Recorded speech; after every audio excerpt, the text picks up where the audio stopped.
नमस्कार दोस्तों, progressive classes में आपका स्वागत है। आज है तारीख 12 अक्टूबर और आज हम डिस्कस करने जा रहे हैं 12 अक्टूबर के महत्वपूर्ण न्यूज एवं आर्टिकल को जो एग्जाम के पॉइंट ऑफ व्यू से इंपॉर्टेंट है। इसमें सबसे पहले हम आर्टिकल को देखेंगे, उसके बाद जो इंपॉर्टेंट न्यूज होगा उसे हम देखेंगे। देखिए, आज विजयदशमी का त्यौहार है और इसके ऊपर एक बहुत ही बढ़िया आर्टिकल आया है जिसकी हम चर्चा करेंगे। विजयदशमी को असत्य के ऊपर सत्य के विजय के रूप में माना जाता है। रावण जो असत्य का प्रतीक था, उसके पराजय के बाद भगवान श्री राम के द्वारा रामराज की स्थापना की जाती है। रामराज को तुलसीदास परिभाषित करते हुए कहते हैं, दैहिक दैविक भौतिक तापा रामराज नहीं कहूँ पियापा। रामराज का अर्थ यही था कि जिसमें किसी भी प्रकार के दुख और संताप का अभाव था, जीवन की गुणवत्ता उच्च थी और मानव विकास सूचकांक बहुत उच्च था और एक आदर्श मानक के रूप में था।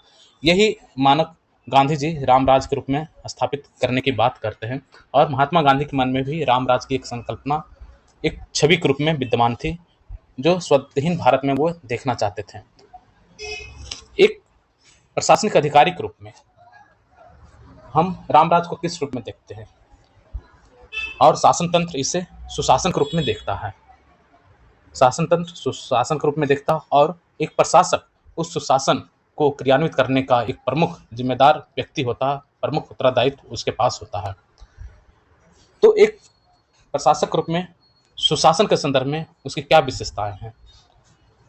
ट्रांसपेरेंसी जिसे हम बोलते हैं, पारदर्शिता, निष्पक्षता, पक्षपातपूर्ण भावनाओं के साथ आप न्याय नहीं कर सकते, तो इसी कारण एक प्रशासक से निष्पक्ष होने की उम्मीद की जाती है। पारदर्शिता और निष्पक्षता ये दो महत्वपूर्ण गुण होते हैं किसी प्रशासक के।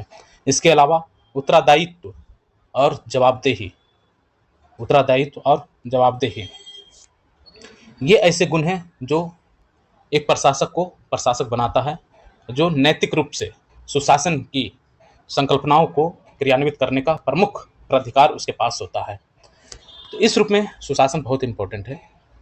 चाणक्य के जो चाणक्य हैं, चंद्रगुप्त मौर्य के समय में, मौर्य काल के चाणक्य जिसे कौटिल्य बोलते हैं, उन्होंने सुशासन को कई मायनों में परिभाषित किया है और उनके बारे में कहा जाता है कि जब वे अपना काम कार्य कर रहे होते थे तब वो राज के दीपक को बुझा देते थे और जब राज का काम कर रहे होते थे तो वो राज का दीपक का यूज करते थे। इस तरह के जो आदर्श मानक हैं, क्या वो आदर्श मानक पे आज का प्रशासन या शासन तंत्र चल रहा है या हम उससे कितने डेविएट हुए हैं, ये हमारे लिए एक विचार करने का विषय है। आज विजयदशमी का त्यौहार सिर्फ रावण रूपी राक्षस के अंत का नहीं, बल्कि समाज में जो भी बुराइयां हैं उसके अंत का दिन होना चाहिए। राम का नेतृत्व जो था उससे सभी वर्ग धन्य थे और बहुत खुशहाली थी उनके राज्य में। तो ऐसे ही संकल्पनाओं का निर्माण करके हम राम राज की संकल्पना है उसे हम स्थापित कर सकते हैं। राम से हम कई गुणों को सीख सकते हैं। आज के समय में छोटे छोटे दुख और संताप से लोग जिस तरह से व्यथित हो जाते हैं, उससे हमें व्यक्तिगत रूप से और एक समाज को उनसे क्या सीखने की ज़रूरत है। आज के समय में जब सुसाइडल केस बहुत ज़्यादा बढ़ रहे हैं, राम यहाँ पर क्या संदेश दे रहे हैं? जब वह गद्दी प्रदान उनको राज सिंहासन होने वाला था, उनको वनवास हुआ, जब उनका जन्म हुआ था, तो ऐसा जो मान्यता है ज्योतिष शास्त्र के हिसाब से कि दोपहर 12 बजे से पहले शुभ माना जाता किसी जन्म को, लेकिन राम का जन्म दोपहर 12 बजे के बाद हुआ और एक तरह से उनको शिव के प्रतीक के रूप में जाना गया। राजा दशरथ जो कभी अपने जीवन में कोई भी युद्ध नहीं हारे थे, राम का जिस दिन जन्म हुआ था वो रावण से युद्ध हार कर वापस लौट रहे थे और कई जो थी उनकी जान की रक्षा की थी। ऐसे बहुत सारी चीज़ें हैं जो राम से हमें सीखने की ज़रूरत है कि कैसे बड़े बड़े दुखों को उन्होंने सहजता के साथ स्वीकार किया और उसे अपने जीवन में उतारा और जन कल्याण, लोगों के कल्याण के लिए उन्होंने किस तरह से अपने व्यक्तिगत हितों का उन्होंने कुर्बानी दिया था। तो ऐसे बहुत सारे जो चीज़ें हैं हमें आज के समय में सीखने की ज़रूरत है। वो कह रहे हैं कि राम जो थे विभिन्न परिस्थितियों में तमाम कठिनाइयों को झेला, अनेक मित्र बनाए और साथ ही राज काज की बारीकियों का अभ्यास उन्होंने किया। उन्हें मनुष्य जीवन की सीमाओं और संभावनाओं को पहचानने का और उनकी जटिलताओं को सीखने का अवसर मिला। उनमें त्याग, संयम, संतोष के साथ आत्मनियंत्रण विकसित हुआ। मित्र, शत्रु, गुरु, भ्राता और पत्नी सबकी भूमिकाओं को देखते परखते श्री राम को भांति भांति के निर्णय भी लेने पड़े थे। इससे उनकी शक्ति और क्षमता संवर्धित होती रही। विभिन्न समूहों से जुड़ना उनकी जीवन यात्रा का मुख्य क्रम था। असत्य के प्रतीक रावण पर सत्य की प्रतिमूर्ति श्री राम की विजय उनके नेतृत्व और शक्ति साधन की परिणति थी। श्री राम की शक्ति पूजा लोक प्रसिद्ध हुई। यह अवसर जन जन के उल्लास का एक अप्रतिम और अविस्मरणीय आख्यान बन गया। विजयदशमी का पर्व उसी जन उल्लास की अभिव्यक्ति है। वस्तुतः रावण का विनाश श्री राम की लोक यात्रा का मुख्य प्रस्थान बिंदु है, जहां से उस यात्रा का नया अध्याय शुरू होता है। रावण पर विजय पाने के बाद श्री राम को लोक कल्याण के लक्ष्य भेदने थे और उसके लिए वे मनोयोग से लगे रहे। यह कार्य सुगम नहीं था, परंतु राजा श्री राम ने जो अनुकरणीय शासन संचालन किया वह जन जन के मन में बस गया। उनका शासन स्वासित और अश्वासित का प्रतीक था। रामराज सुशासन का प्रतिमान बन गया। शासक श्री राम के जीवन का एक महत्वपूर्ण अध्याय उनके द्वारा किए जाने वाले लोक संग्रह के कार्य से जुड़ा है। शासन से जुड़कर लोक जीवन को उत्तम बनाने और सामाजिक उन्नति के लिए उनका सक्रिय और कर्मठ जीवन लोक स्मृति का अंग बन गया है। और उसी स्मृति की बात महात्मा गांधी भी रामराज के रूप में कर रहे थे। रामराज के बारे में एक बहुत ही एक वक्तव्य प्रचलित है कि रामराज के समय में बकरी और बाघ एक ही घाट पर पानी पीते थे। इसका अर्थ हुआ कि जो घाट है वो संसाधन का प्रतीक है, राज के संसाधन का प्रतीक है। इस संसाधन का उपयोग चाहे बलशाली हो या दुर्बल, दोनों समान रूप से उपयोग करते थे। और ऐसा माहौल बनाना, ऐसा जो शासन संचालन करना सुशासन का एक प्रतीक था, रामराज का प्रतीक था। और किसी भी दुर्बल को किसी बलशाली से कोई भय नहीं था, सभी समान रूप से देखे जाते थे। तो रामराज की संकल्पना जो है समता, स्वतंत्रता, न्याय और बंधुता का प्रतीक है, जो लोकतंत्र के 4 आधार स्तंभ हैं। तो रामराज डेमोक्रेसी का भी प्रतीक है। आज पूरा विश्व में कुछ एक देश में लोकतंत्र काफ़ी स्थापित हो चुके हैं और वहाँ पे लोक कल्याण की भावना में काफ़ी अभिवृद्धि हुई है, जबकि कई ऐसे राष्ट्र हैं जो काफ़ी उठापटक के दौर से गुजर रहे हैं और तानाशाही की परिस्थिति वहाँ पे उत्पन्न हो रखी है और इसके कारण लोक कल्याण प्रभावित हुआ है। रामराज इस रूप में विश्व कल्याण की भावनाओं को उत्प्रेरित करने का एक प्रतीक है और उस प्रतीक के मॉडल के रूप में आज हम मानवाधिकार की भी चर्चा करते हैं। सुशासन के साथ मानवाधिकार की चर्चा लोकतंत्र के लिए उतना ही महत्वपूर्ण है जितना रामराज में हम सुशासन की स्थापना के संदर्भ में करते हैं। तो नेतृत्व गुण अथवा नेतृत्व की प्रक्रियाएं प्रत्येक संगठन को संचालित करने के लिए अपरिहार्य है। आधुनिक प्रबंध विज्ञान के दृष्टिकोण से 20वीं सदी के पूर्वार्ध में पश्चिमी जगत में अनुसंधान और विचार विमर्श की पहल शुरू हुई। व्यक्ति, परिस्थिति और उनके बीच की अंतःक्रिया को केंद्र में रखकर नेतृत्व का मॉडल, सिद्धांत और प्रशिक्षण के उपाय ढूंढे जाते रहे। आपने लोक प्रशासन में बहुत सारे सिद्धांत और मॉडल के बारे में आपने पढ़ा होगा। तो ये जो मॉडल हैं वो भी कहीं ना कहीं सुशासन को स्थापित करने के प्रयास के रूप में देखे जाते हैं और सुशासन का आदर्श है रामराज। ठीक है, तो कई मॉडल, सिद्धांत और प्रशिक्षण के उपाय ढूंढे जाते रहे। जापान की सांस्कृतिक संवेदना भिन्न किस्म की थी और वहाँ उसका उपयोग कर अलग नेतृत्व शैली अपनाई गई। उसके बड़े सार्थक परिणाम पाए गए। वहाँ की उत्पादकता और आर्थिक उन्नति आश्चर्यजनक ढंग से दर्ज हुई। क्षरणशील परिस्थिति एवं असुरक्षा और महायुद्ध की विभीषिका सहने के बाद भी वहाँ की असाधारण उन्नति चकित करने वाली है। इसने विश्व के समक्ष प्रगति का एक नया स्वरूप सामने रखा। वहीं भारतीय सांस्कृतिक परंपराएं और परिस्थिति भिन्न प्रकार की है। आज लोक कल्याण के साथ प्रतिबद्धता की जगह मात्र स्वार्थ सिद्ध वाली राजनीति आम बात हो गई है। यह किसी भी तरह श्रेयकर नहीं है। आज राजनीति भरोसा तोड़ रही है। अधिकांश नेता अविश्वसनीय होते जा रहे हैं क्योंकि वे असत्य का सहारा ले रहे हैं। उन्होंने यह विस्मृत कर दिया है कि प्रजा के सुख में ही राजा का सुख निहित होता है। यही बात कौटिल्य भी अपने अर्थशास्त्र में कर रहे हैं कि प्रजा के सुख में ही राजा का सुख होता है। और यही बात अशोक ने भी अपने कई स्तंभ लेखों में उल्लिखित किया है। आज के राजनीतिक वर्ग को देश और समाज का ख्याल नहीं है। वह अपने स्वार्थ के लिए तर्क गढ़ता रहता है। विजयदशमी का पर्व केवल चकाचौंध पैदा कर पटाखों के शोर में रावण दहन करने का अवसर नहीं है। वह अपनी कमजोरियों पर विजय पाने के लिए आमंत्रित करता है। हमें अपने भीतर के रावण पर विजय पानी होगी। ऐसा न करना हमारे लिए आत्मघाती होगा।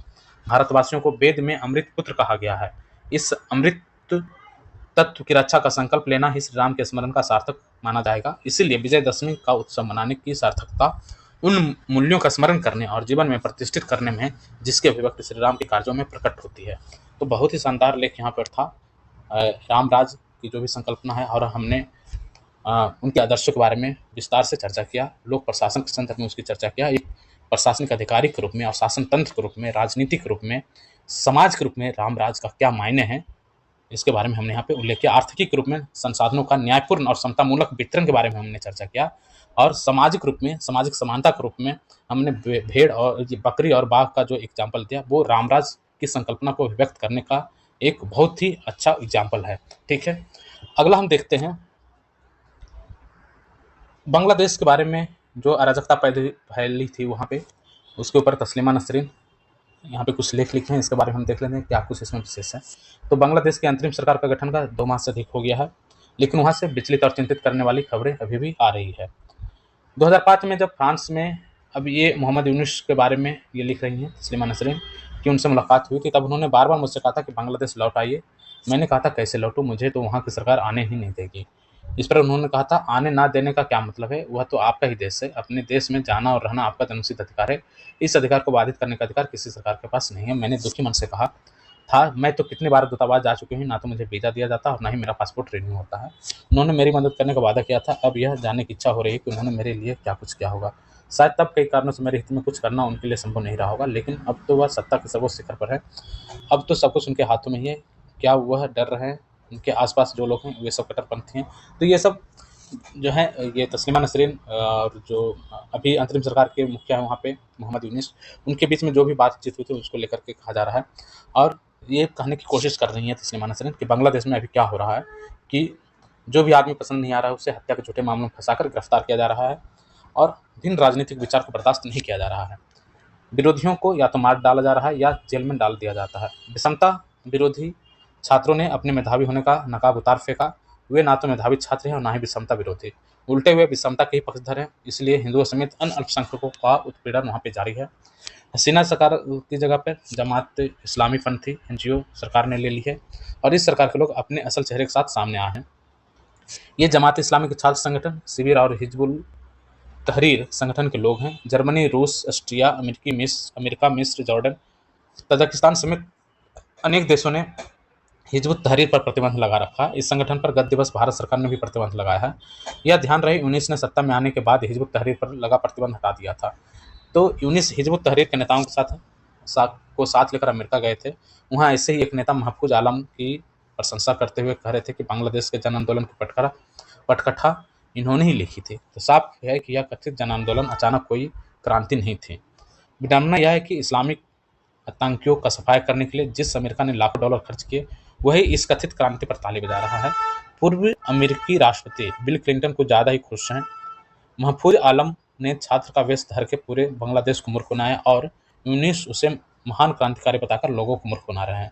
आखिर यह कैसे नहीं देख रहे हैं कि बांग्लादेश के दुर्गा पूजा पंडालों में इस्लामिक कट्टरपंथी जिहादी तराने गा रहे हैं। बांग्लादेश की जेलों में बंद तमाम आतंकी को यूनिस सरकार ने रिहा कर दिया है। कुछ दिन पहले ही आतंकी संगठन जियातुल अंसार फिल हिंदाल सिस्किया के 32 सदस्यों को रिहा किया गया। अगर यूनुस सचमुच बांग्लादेश से प्यार करते तो वहां जारी मॉब लिंचिंग के सिलसिले को खत्म करने के बारे में सोचते। बांग्लादेश से घृणा करने वाले और 1971 में बांग्लादेश को बॉटमलेस बास्केट कहने वाले हेनरी किसिंजर को भी नोबेल पुरस्कार मिला था। यूनुस भी नोबेल पुरस्कार विजेता है, मगर इसका मतलब यह कतई नहीं कि वह बांग्लादेश से बहुत प्यार करते हैं। हिजबुल तहरीर का सरगना महफूज आलम क्या मोहम्मद यूनुस का विशेष सहयोगी है या यूनुस ही महफूज आलम के विशेष सहयोगी हैं? जो भी हो, यह साफ है कि बांग्लादेश में अब भी अराजकता फैली हुई है और यूनुस को इसकी परवाह नहीं है। शेख हसीना अपने पिता की हत्या का बदला लेने के लिए गद्दी पर बैठी थी। पिता का नाम, उसकी तस्वीरों और प्रतिमाओं को उन्होंने देश भर में फैला दिया और लोगों के मन मस्तिष्क को इस्लाम से भर दिया। उन्होंने सोचा था कि इससे देशवासियों को सोचने समझने की शक्ति कुंद हो जाएगी और वो अनंत काल तक सत्ता पर बैठे आराम फरमाएंगे, लेकिन उन्होंने सोचा भी नहीं था कि महाफा जी जो मजहबी कट्टरता के नशे में बेसुध तमाम लोग एक दिन जब जिहादी बन जाएंगे तब गोली चलाकर उनमें से कुछ को मारा तो जा सकता, लेकिन सबको नहीं। यदि यूनुस ने पंथ निरपेक्षता बहाल करने की कोशिश की तो जिहादी सांप उन्हें भी डसेंगे। हसीना से बदला लिए जाने के बाद चुनाव की व्यवस्था करके जितनी जल्दी हो वह अपनी जिम्मेदारी से मुक्त हो जाए, उनके लिए उतना ही अच्छा होगा। उन्हें याद रखना चाहिए 30 लाख शहीदों के खून के बदले बांग्लादेश को आज़ादी मिली थी। उस आज़ादी को उलट देने की वह चाहे कितनी भी कोशिश कर ले वह सफल नहीं होगी। उनके नाम पर देश चला रहे जिहादियों को तो लाभ मिल ही रहा है। जमात, शिविर और रजाकर समूहों समेत दूसरे कट्टरपंथी संगठनों को भी लाभ मिल रहा है। ये लोग जिस देश को देश छोड़कर चले जाने के लिए बाध्य कर रहे हैं, लगता नहीं कि यूनुस अति बात पर अंकुश लगाना जानते हैं। अगर जानते तो बांग्लादेश इतना शांत नहीं होता। तो ये बांग्लादेश की स्थिति के बारे में तस्लीमा नसरीन लिख रही हैं। ठीक है, इसके बाद हम अगला जो हम देखते हैं टॉपिक वो है यूरोपा पर जीवन की तलाश। बृहस्पति का एक उपग्रह है यूरोपा, और इसमें जो चीज़ें सामने आई है उसके ऊपर हम थोड़ा चर्चा करेंगे। नासा बृहस्पति के चंद्रमा जिसे यूरोपा पर जीवन की तलाश के लिए अपनी महत्वाकांक्षा यूरोपा क्लिपर मिशन को लॉन्च करने की तैयारी में है। यूरोपा क्लिपर मिशन का स्पेसक्राफ्ट नासा का अब तक का सबसे हाईटेक और उन्नत वैज्ञानिक उपकरणों से लैस अंतरिक्ष यान है। बृहस्पति के प्रमुख चंद्रमाओं में से एक है यूरोपा। विज्ञानियों के लिए लंबे समय से रुचि का विषय रहा। दावा है कि यूरोपा की बर्फीली सतह के नीचे एक विशाल तरल पानी का महासागर है जो जीवन के लिए अनुकूल हो सकता है, क्योंकि पृथ्वी पर जीवन के लिए आवश्यक तत्व पानी, ऊर्जा और अन्य रासायनिक पोषक तत्व यहाँ विद्यमान हो सकते हैं। वस्तुतः हमारे सौरमंडल में मंगल ही एक ऐसा ग्रह है जिसे लेकर प्राचीन काल से लेकर आधुनिक काल तक के विज्ञानियों ने तरह तरह के जीवन विद्यमान होने की कल्पना की है। हालांकि हाल के वर्षों में हुए खोज के बाद खगोलीय जीव विज्ञानियों का यह मानना कि हमारे सौर मंडल के तमाम ग्रहों के चंद्रमाओं में जीवन होने की संभावना मंगल से अधिक है। फिलहाल इस समय सौर मंडल में जीवन की मौजूदगी के मामले में बृहस्पति का चंद्रमा यूरोपा अन्य सभी चंद्रमाओं से काफी आगे है। कुछ वैज्ञानिकों का मानना है कि जितना खर्च मंगल की जांच पड़ताल पर किया जा रहा है, उसकी जगह पर यह पैसा यूरोपा पर जीवन की संभावना को तलाशने के लिए अंतरिक्ष वाहिनियों पर खर्च किया जाना चाहिए। वर्ष 1995 में नासा का गैलीलियो अंतरिक्षयान यूरोपा के नजदीक से गुजरा था। उसके द्वारा लिए गए चित्रों का जब विज्ञानियों ने विश्लेषण किया तो यह पता चला कि उस पर पृथ्वी के सभी समुद्रों में मौजूद पानी से भी अधिक पानी है। यूरोपा क्लिपर मिशन का उद्देश्य विशालकाय समुद्रों से भरपूर बृहस्पति के इस बर्फीले चंद्रमा की खोजबीन करना है और यह पता लगाना है कि क्या यह पृथ्वी से इतर जीवन के लिए उपयुक्त है। इस मिशन को इस महीने के आखिर में लॉन्च किया जा सकता है। यूरोपा क्लिपर को बृहस्पति तक पहुंचने में लगभग 6 साल का समय लगेगा और यह वर्ष 2030 के आसपास यूरोपा की कक्षा में प्रवेश करेगा। प्रसिद्ध विज्ञान कथा लेखक सर आर्थर क्लार्क ने काफी समय पहले ही भविष्यवाणी कर दी थी कि यूरोपा पर जीवन है। यह भविष्यवाणी आज सच साबित हो चुकी है। वैसे यूरोपा पर किसी तरह का जीवन अभी रहस्य के अंधेरे में है। इसी रहस्य का पर्दाफाश करने के लिए नासा यूरोपा क्लिपर मिशन को अंजाम देने की योजना बना रहा है। उम्मीद है इस मिशन से बृहस्पति के इस अद्भुत चंद्रमा की असलियत जल्द सामने आ जाएगी।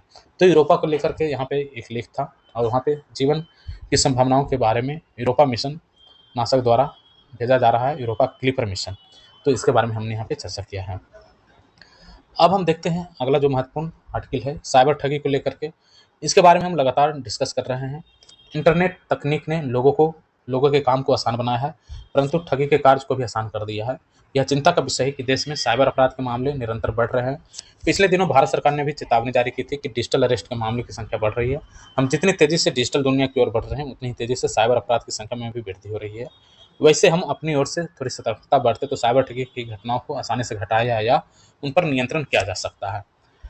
तो साइबर ठगी, अब इसमें यही है कि सतर्कता ही सबसे बढ़िया उपाय है और भारत इंटरनेट का तीसरा सबसे बड़ा उपयोग करता है और हाल के वर्षों में साइबर अपराध कई गुना बढ़ा है। साइबर सुरक्षा उपलब्ध कराने के लिए सरकार की ओर से कई कदम उठाए गए हैं। कैशलेस अर्थव्यवस्था को अपनाने की दिशा में बढ़ने के कारण भारत में साइबर सुरक्षा सुनिश्चित करना आवश्यक है। डिजिटल भारत कार्यक्रम की सफलता काफी हद तक साइबर सुरक्षा पर निर्भर करेगी, अतः भारत को इस क्षेत्र में तीव्र गति से कार्य करना होगा। वहीं दूसरी ओर इंटरनेट मीडिया ने अभिव्यक्ति की स्वतंत्रता के अधिकार को अपना एक नया आयाम दिया है। आज प्रत्येक व्यक्ति बिना किसी डर के इंटरनेट मीडिया के माध्यम से अपने विचार रख सकता है और उसे लाखों लोगों तक पहुंचा सकता है, परंतु इंटरनेट मीडिया का सावधानी से उपयोग ऑनलाइन ठगी से बचा जा सकता है। साइबर ठगी के मामले निरंतर बढ़त पर हैं। रिजर्व बैंक ऑफ इंडिया के अनुसार साल 2018-19 में डिजिटल बैंक फ्रॉड के 74% बढ़कर 71,543 करोड़ रुपये का हो गया था। डिजिटल फ्रॉड जो है 71,000 करोड़ क्रॉस कर गया है। इससे एक साल पहले वित्त वर्ष यानी 17-18 में यह आंकड़ा 41,000 करोड़ का था। बैंकों ने 2018-19 में 6800 करोड़ रुपये की फ्रॉड की जानकारी दी, जो 17-18 में 5900 करोड़ रुपये थे। तो बैंक आप देख रहे हैं किस तरह से बढ़ रहा है, लगातार बढ़ता जा रहा है। 5900, फिर 6800, फिर 41,000, फिर 71,000, इस तरह से आंकड़े बढ़ते जा रहे हैं। तो बैंकिंग धोखाधड़ी के मामले में सार्वजनिक क्षेत्र के बैंक सबसे आगे हैं। धोखाधड़ी के कुल मामलों में 55.4% सार्वजनिक क्षेत्र के बैंक से जुड़े हुए हैं। वहीं निजी क्षेत्र और विदेशी बैंकों की धोखाधड़ी में कुल धोखाधड़ी की हिस्सेदारी 30.7% और 11.2% रही है। पिछले 11 वित्त वर्ष में बैंक फ्रॉड के 53,000 मामले सामने आए, जबकि इनके जरिए 2 लाख करोड़ रुपये की धोखाधड़ी हुई। आरबीआई की रिपोर्ट के अनुसार 22 देश में 30,000 करोड़ रुपये के बैंक की धोखाधड़ी की शिकायतें दर्ज हो चुकी हैं। पर अपराध ही यूपीआई, ओटीपी धोखाधड़ी, नौकरी के नाम पर ठगी, सामान आपूर्ति ठगी आदि के जरिए लोगों को ठगते आ रहे थे। अब डिजिटल अरेस्ट भी साइबर अपराधियों का एक बड़ा हथियार बनकर सामने आया है। साइबर ठगी में नवाचार, तो आज अपराधियों के फ्रॉड का तरीका भी नवाचार से युक्त है। जहां पहले अपराधी किसी भी बैंक ट्रांजैक्शन के लिए बैंक अकाउंट धारक के रजिस्टर्ड मोबाइल नंबर पर ओटीपी भेजकर अपनी चालबाजी से ओटीपी को प्राप्त करते थे, लेकिन आज अपराध का तरीका बदल गया है। वर्तमान में अपराधी फोन पे, ट्रू कॉलर और भीम ऐप आदि के यूपीआई माध्यम से व्यक्ति को लालच देकर एक बड़ी राशि का रिक्वेस्ट मैसेज करता है और व्यक्ति को फोन करके उसे एक्टिवेट करने पर रिवार्ड की बात करता है। तो ये अब रिवार्ड वाला केस मामला चल रहा है, जबकि मनुष्य स्वभाव से ही लालची प्रकृति का होता है। इसी वजह से वो अपराधी के रिक्वेस्ट को एक्टिवेट कर देता है, जिससे व्यक्ति स्वयं ही अपराधी द्वारा बुने गए जाल में फंस जाता है और इस अपराध की जिम्मेदारी पीड़ित व्यक्ति स्वयं ले लेता है और पुलिस में शिकायत भी नहीं करता। और यदि करता भी है तो हम सब देश के प्रशासनिक अधिकारियों के ढोलमिल रवैये से अच्छी तरह वाकिफ हैं। इसलिए लोगों को साइबर सुरक्षा के प्रति अधिक से अधिक जागरूक किया जाए, जिससे लोगों में डिजिटल क्रांति के प्रति सतर्कता लाई जा सके। आज प्रत्येक डिजिटल उपभोक्ता फिशिंग और विशिंग से सावधान रहना होगा।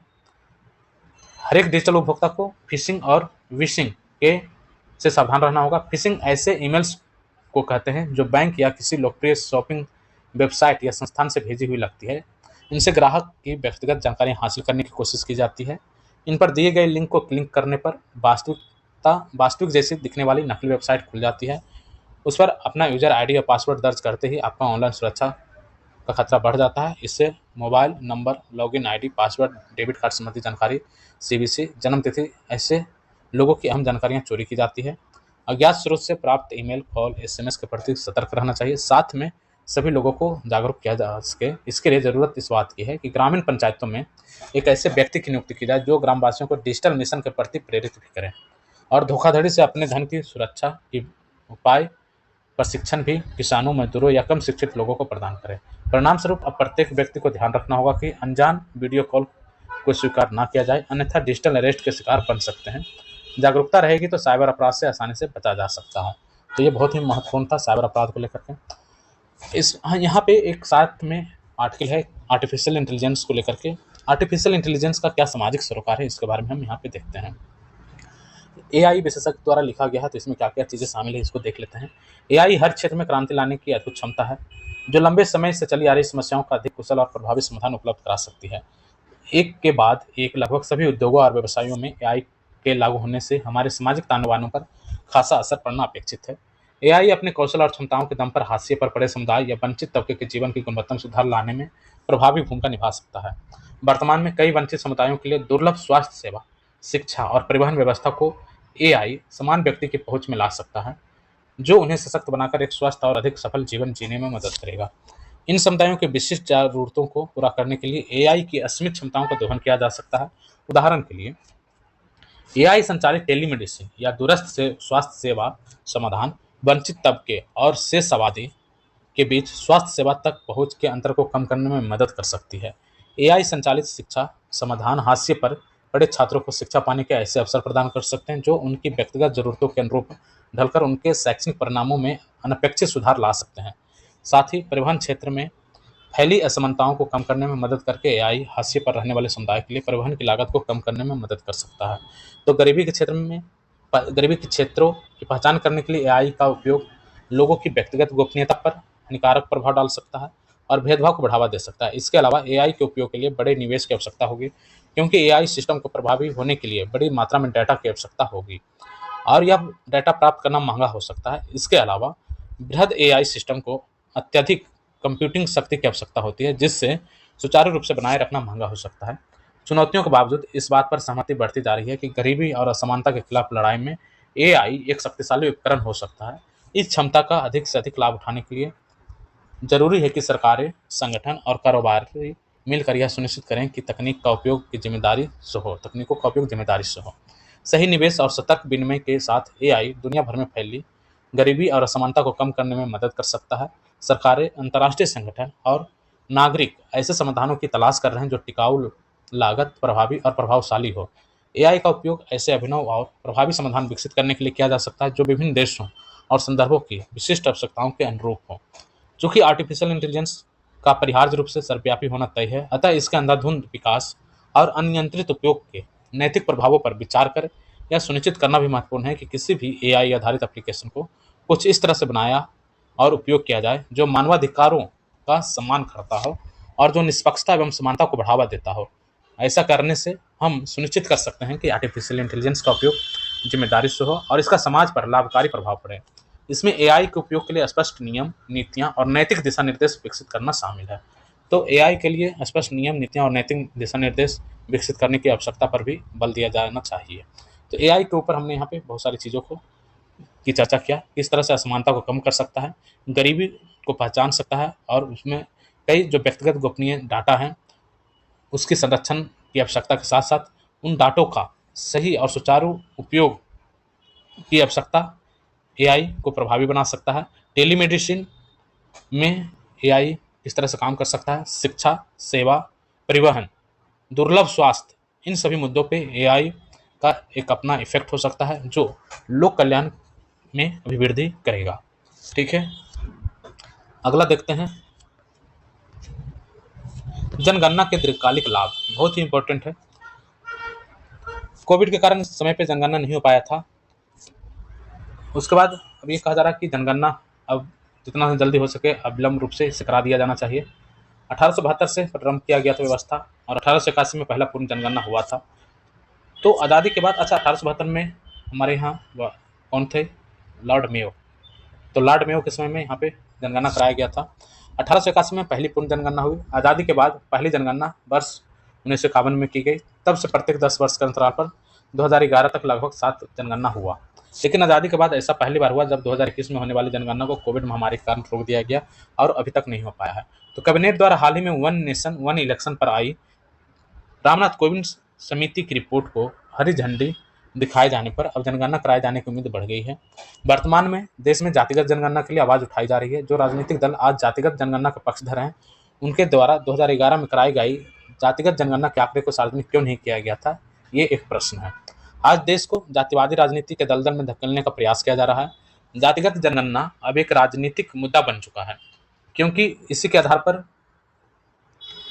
निःशुल्क योजनाओं के द्वारा वोटों को प्रभावित करके सरकार में आने के लिए रास्ते साफ होते हैं। जिन करदाताओं के पैसों से ये सभी योजनाएं संचालित होती हैं या वोटों को प्रभावित करने के लिए चुनावी वादे कराए जाते हैं, यदि उन करदाताओं के द्वारा भी कभी करदाताओं के मध्य जातिगत हिस्सेदारी की गणना कराने की मांग उठ खड़ी हुई तो राजनीतिक दल बड़े ही असमंजस में फंस जाएंगे। समाज को जाति, धर्म, भाषा, क्षेत्र आदि के चश्मे से न देकर इन विघटनकारी नीतियों को समाप्त करके ही हम एक सशक्त भारत बना सकते हैं। इसके लिए सरकारों को अंतर्जातीय विवाह को प्रोत्साहित देने हेतु योजनाएं बनानी चाहिए और साथ ही सरकारी योजनाओं को लाभ जातिगत आधार पर न देकर आर्थिक आधार पर उपलब्ध कराना चाहिए। नेशनल डाटाबेस नागरिकों से जुड़े वास्तविक आंकड़ों का आज भी अभाव है और सरकार का हर विभाग अपनी योजनाओं के लिए अलग अलग सर्वे कराता है, पहचान पत्र जारी करता है और आंकड़े तैयार करता है और उन पर हजारों करोड़ रुपए खर्च करता है। उदाहरण के लिए सरकार यदि विधवा महिलाओं के लिए कोई योजना लागू करना चाहे तो उसे किसी भी आंकड़ों से यह जानकारी नहीं मिल सकती कि हमारे देश में कितनी विधवा महिलाएं हैं। जब वास्तविक आंकड़े नहीं होंगे और सही और प्रभावी नीतियों का निर्माण कैसे संभव होगा। इस बार के बजट में जनगणना हेतु 1310 करोड़ रुपए की धनराशि निर्धारित की गई है। आधार कार्ड बनने पर वर्ष 2009 से 2024 के मध्य 17,000 करोड़ रुपए से अधिक की धनराशि खर्च की गई है। इसी प्रकार बीपीएल सर्वे, एनएचएफएस सर्वे, नेशनल फैमिली हेल्थ सर्वे, बाल गणना, उज्ज्वला योजना, आयुष्मान योजना, खाद्य योजना, किसान सम्मान निधि, मतदाता पहचान पत्र, राशन कार्ड, परिवार रजिस्टर पहचान पत्र, जाति प्रमाण पत्र जैसे अनेक अन्य योजनाओं और सुविधाओं के सर्वे एवं लाभार्थियों की पहचान के लिए केंद्र सरकार व राज्य सरकार लाखों करोड़ रुपए खर्च करती है। भारत सरकार द्वारा यदि प्रत्येक व्यक्ति का एक केंद्रीय डाटाबेस तैयार किया गया होता जिसके आधार पर सभी प्रकार की सरकारी सुविधाओं का लाभ मिलता तो प्रत्येक वर्ष सर्वे और लाभार्थियों की पहचान के नाम पर खर्च होने वाले हजारों करोड़ रुपए की बचत होती। तो यहाँ पर बात किया जा रहा है कि एक केंद्रीय डाटाबेस यदि तैयार किया होता तो इतने सारे जो पहचान पत्र जारी करते हैं ये सब करने की जरूरत नहीं होती। एक पहचान पत्र से हमारा सारा काम हो जाता और इन सुविधाओं का लाभ लेने हेतु नागरिकों को अलग अलग सरकारी कार्यालयों का चक्कर भी नहीं लगाना पड़ता। इस बार जनगणना कराते समय केंद्र सरकार यदि जनगणना को सभी नागरिकों के आधार नंबर से पुष्ट करके ऑनलाइन कराती है और साथ ही इसे पैन, मतदाता पहचान पत्र, परिवार रजिस्टर, परिवार पहचान पत्र, जाति प्रमाण पत्र, जन्म मृत्यु प्रमाण पत्र, विवाह, तलाक, पंजीकरण आदि से भी जोड़ दिया जाता है तो भविष्य में किसी भी प्रकार के सर्वे या लाभार्थी की पहचान के लिए हजारों करोड़ रुपये खर्च करने की जरूरत नहीं होगी। इस तरह हमारे पास भविष्य के लिए हर प्रकार का रियल टाइम आंकड़े उपलब्ध होंगे। इसलिए भारत सरकार को चाहिए कि इस जनगणना के माध्यम से एक नेशनल डाटाबेस तैयार किया जाए जिसमें सीआरएस पोर्टल के माध्यम से जन्म एवं मृत्यु प्रमाण पत्र जारी होने पर संबंधित परिवारों में संख्या स्वतः ही घट या बढ़ सके। साथ ही यदि इसी जनगणना के माध्यम से ही सभी के विवाह एवं तलाक को भी अनिवार्य रूप से पंजीकरण करा लिया जाता है तो प्रत्येक परिवार से संबंधित हर प्रकार के आंकड़े हमारे पास उपलब्ध होंगे। नीति निर्माण करने और देश की प्रगति के लिए आवश्यक है कि भारत सरकार इस ओर ध्यान दे। तो सेंट्रल डाटाबेस तैयार करने की बात यहाँ पे की जा रही है। CRS पोर्टल के माध्यम से सारे जो प्रमाण पत्र हैं उसको एक तरह से सिंक्रोनाइजेशन की बात की जा रही है, जिससे हजारों करोड़ रुपए हमारे बच सकते हैं। तो ये काफ़ी अच्छा यहाँ पे आर्टिकल था, सजेशंस के रूप में भी बहुत अच्छा था, और जनगणना को लेकर के यदि कुछ बात की जाए तो ये बहुत ही अच्छा यहाँ पे आर्टिकल था। ठीक है, अगला देखते हैं। इसमें तो कुछ खास नहीं है, आर्थिकी में बहुत ज़्यादा इस बार इम्पोर्टेंट नहीं आया है आज के दिन में। अच्छा, ये यहाँ पे जो शांति का नोबेल मिला है, परमाणु हथियार विरोधी जापानी संगठन है, इसको शांति का नोबेल मिला है। तो देख लेते हैं क्या है इसमें। परमाणु हथियार मुक्त दुनिया के लिए संघर्षरत जापानी संगठन निहोन हिंदक्यो, तो निहोन हिंदक्यो को शांति का नोबेल पुरस्कार मिला है 2024 के लिए। निहोन हिंदक्यो द्वितीय विश्व युद्ध के दौरान जापान पर हुए परमाणु हमले के पीड़ितों का संगठन है। 10 दिसंबर को ओस्लो में नोबेल शांति पुरस्कार प्रदान किया जाएगा। ठीक है, निहोन हिंदक्यो को ऐसे समय में शांति का नोबेल पुरस्कार के लिए चुना गया जब दुनिया में युद्ध और तनाव बढ़ रहा है। पश्चिम एशिया, यूक्रेन और सूडान विनाशकारी युद्ध की आग में झुलस रहे हैं। पिछले महीने रूसी राष्ट्रपति व्लादिमीर पुतिन ने अपने देश के परमाणु सिद्धांत में बदलाव की घोषणा भी की थी। उत्तर कोरिया के तनाशा किम जोंग उन भी परमाणु हमले की धमकियां दे चुके हैं। इससे पहले भी नोबेल समिति परमाणु हथियार मुक्त दुनिया के लिए प्रयास के लिए शांति पुरस्कार दे चुकी है। वर्ष 2017 को नोबेल शांति पुरस्कार परमाणु हथियारों को उन्मूलन के लिए अंतर्राष्ट्रीय अभियान को दिया गया था। 1995 में नोबेल शांति पुरस्कार संयुक्त रूप से जोसेफ रोटबोल्ट विज्ञान एवं विश्व मामलों पर पगविश सम्मेलन को परमाणु हथियारों से समाप्त करने और उनके प्रयास के लिए दिया गया था। तो नोबेल पुरस्कार समिति ने परमाणु हथियारों के इस्तेमाल के खिलाफ चेतावनी भी दी है। फ्राइडनेस ने कहा कि स्पष्ट है कि परमाणु हथियारों का इस्तेमाल करने की धमकियां परमाणु हथियारों से संबंधित अंतर्राष्ट्रीय मानदंडों को नुकसान पहुंचा रही है।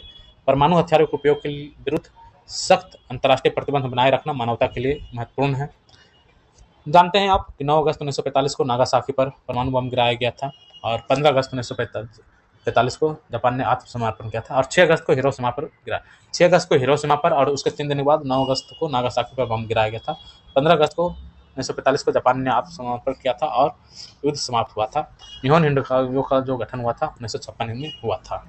ठीक है, अल्फ्रेड नोबेल के नाम पर पुरस्कार दिया जाता है, नोबेल पुरस्कार, और 1901 से लेकर अब तक 19 बार नोबेल शांति पुरस्कार। अच्छा, यहाँ पे कुछ और भी चीज़ें देख लेते हैं। स्वीडिश विज्ञानी और डायनामाइट के आविष्कारक अल्फ्रेड नोबेल के नाम पर यह पुरस्कार 1901 से दिया जा रहा है। 1901 से लेकर अब तक 19 बार नोबेल शांति पुरस्कार नहीं दिया गया। दोनों विश्व युद्ध के दौरान किसी को नोबेल शांति नहीं मिला था, आखिरी बार 1972 में से नहीं दिया गया था।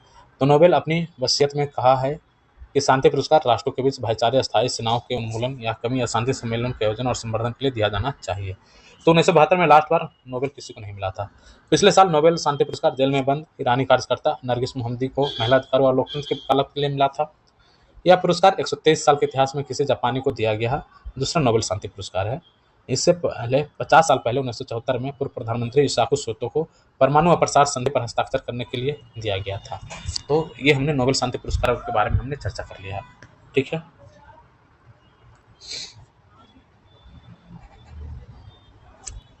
तो इधर तो अब हमारे पास कोई खास न्यूज़ नहीं है। देखते हैं शुरुआत में कुछ महत्वपूर्ण न्यूज़ हो तो। निजर पर ट्रूडो के दावे को भारत ने नकारा। अच्छा, ये जो आसियान समिट चल रहा है वहाँ पे ये ट्रूडो भी गए हुए हैं, और वहाँ पे ही इन्होंने फिर से निजर का मुद्दा उठा दिया। तो दक्षिण चीन सागर के मुद्दे पर भारत आसियान के साथ कहा जा रहा है कि यहाँ पे आसियान सम्मेलन में पीएम मोदी ने गुरुवार को दक्षिण पूर्व एशिया क्षेत्र के देशों की भौगोलिक संप्रभुता को समर्थन देकर चीन की तरफ इशारा किया था। शुक्रवार को ईस्ट एशिया सम्मेलन में मोदी ने हिंद प्रशांत क्षेत्र को कानून सम्मत बनाने तो समुद्री गतिविधियों को संयुक्त राष्ट्र के संबंधित कानून से तय किए जाने की मांग, यूएन क्लॉज के बारे में कल हमने चर्चा किया था। यूएन क्लॉज से इसे कराए जाने की मांग की जा रही है, और यूएन क्लॉज का सम्मान करने की बात कही गई थी। ठीक है, इसमें कुछ खास नहीं है।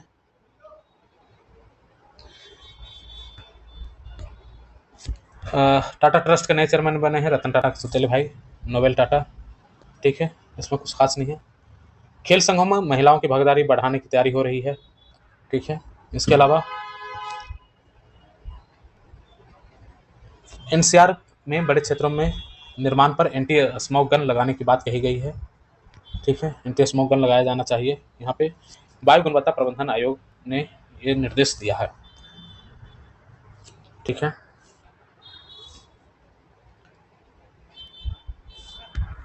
दक्षिण चीन सागर के मुद्दे पर भारत आसियान आसियान के साथ है। तो ये हमने कल भी चर्चा किया था, वही सारी चीज़ आज भी इसमें दिया गया है। म्यांमार पर भी आसियान के रुख का समर्थन किया गया है। तो लाओस की राजधानी वियतनाम में चल रहा है सम्मेलन चल रहा है। और मोदी ने कहा कि म्यांमार की स्थिति पर हम आसियान के दृष्टिकोण का समर्थन करते हैं। हम 5 बिंदुओं पर बनी सहमति म्यांमार में अशांति दूर करने के लिए प्रस्तावित जो भी है उसका हम समर्थन करते हैं। और उन्होंने स्पष्ट किया कि भारत सरकार पड़ोसी देश म्यांमार को मानवीय सहायता बनाए रखने के पक्ष में है और लोकतंत्र की बहाली के लिए उपयुक्त कदम भी उठाए जाने चाहिए। तो प्रधानमंत्री मोदी को सबसे पहले भाषण के लिए आमंत्रित किया गया। 19वें ईस्ट एशिया सम्मेलन में सबसे पहले मोदी जी भाषण के लिए आमंत्रित हुए। और वजह यह थी कि सम्मेलन में शामिल सभी नेताओं में सबसे ज़्यादा बार 9 बार प्रधानमंत्री मोदी ने ही इस वार्षिक सम्मेलन में हिस्सा लिया है। यह आसियान के मामले में भारत की बढ़ती भूमिका को भी बताता है। उन्होंने सम्मेलन में शामिल सभी नेताओं को नालंदा विश्वविद्यालय में आयोजित होने वाले उस शिक्षा सम्मेलन में शामिल होने के लिए आमंत्रित किया है। प्रधानमंत्री मोदी दोपहर बाद लाओस से न्यू दिल्ली के लिए रवाना हो गए। ठीक है, तो समिट वहाँ पे समाप्त हो चुका है।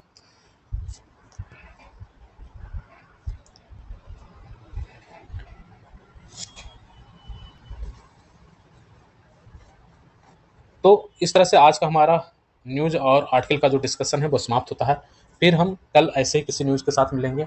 ठीक है, यहाँ पे एक और अच्छा ऑब्जेक्टिव पॉइंट ऑफ व्यू से एक बढ़िया यहाँ दिया हुआ है, काशी में बनेगा देश का पहला हिंदी भाषा संग्रहालय। तो हिंदी भाषा संग्रहालय कहाँ बनेगा? काशी में। इसे ध्यान रखेंगे।